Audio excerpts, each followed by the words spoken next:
জামাত ইসলাম আমাদের চেলাবেলারা যা শুরু করছে তাতে নির্বাচন সুষ্ঠুভাবে হবে কিনা আমার সন্দেহ আছে। নির্বাচনে ব্যাপক হারে কিছু ঝামেলা হওয়ার সম্ভাবনা আছে।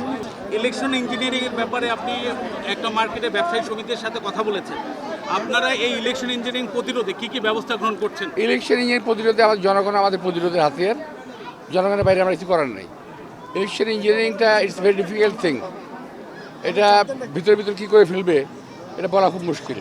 নির্বাচনে প্রচারণার জন্য যে স্বল্প সময় দেয়া হলো এ বিষয়ে আপনার অভিমতটা কি? না, এই স্বল্প সময়ে নির্বাচন হয় না এবং করা ঠিকও না। আমরা আগে নির্বাচন করেছি তখন 3 মাস আগে শুরু করেছি ধীরে ধীরে, তারপরে এক সময় এর টাইম কমায় না হয়েছে। এখন যেভাবে করা হয়েছে এটা খুব অন্যায় করা হয়েছে প্রার্থীদের উপর। নির্বাচনের আগে এখন যেটা হচ্ছে ব্যালট পেপার পাওয়া যাচ্ছে, সিল পাওয়া যাচ্ছে, এটা আমরা আশঙ্কা করেছিলাম আগেই।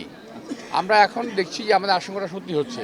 এই ব্যাপারে আমরা নির্বাচন কমিশনকে বলবো যথাযথ ব্যবস্থা নেওয়ার জন্য, এবং নির্বাচন কমিশন যাতে পক্ষপাতিত্ব না করে আমরা সেদিকে তাদের খেয়াল রাখতে বলবো।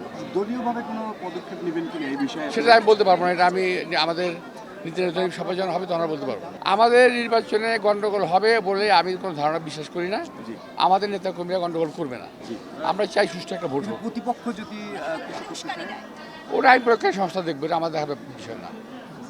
আপনাকে আরেকটা শেষ প্রশ্ন, আপনি কি মনে করছেন যে আইন শৃঙ্খলা বাহিনী এবং নির্বাচন কমিশন তাদের সুষ্ঠু দায়িত্ব পালন করছেন? আমি আশা রাখি তাদের দায়িত্বটা পালন করবেন, কিন্তু বিশ্বাস করতে ভয় হয়। ওদের ইদানিং ওদের কিছু কার্যক্রম দেখে আমার বিশ্বাস করতে কষ্ট হচ্ছে। বিকজ আমি অনেকগুলো কমপ্লেন দিয়েছি, তারা একটা অ্যাডমিট করে নাই, মানে অ্যাকশনে যায়নি। নির্বাচন কমিশনের ভূমিকা নিয়ে আপনার মতামতটা কি? এরা নির্বাচন এখন পর্যন্ত পরিষ্কার না ওদের ভূমিকা। আমি তো এই এলাকার সন্তান, তো মানুষ ভালোবেসে ইনশাল্লাহ আমাকে ভোট দেবে আশা করছি।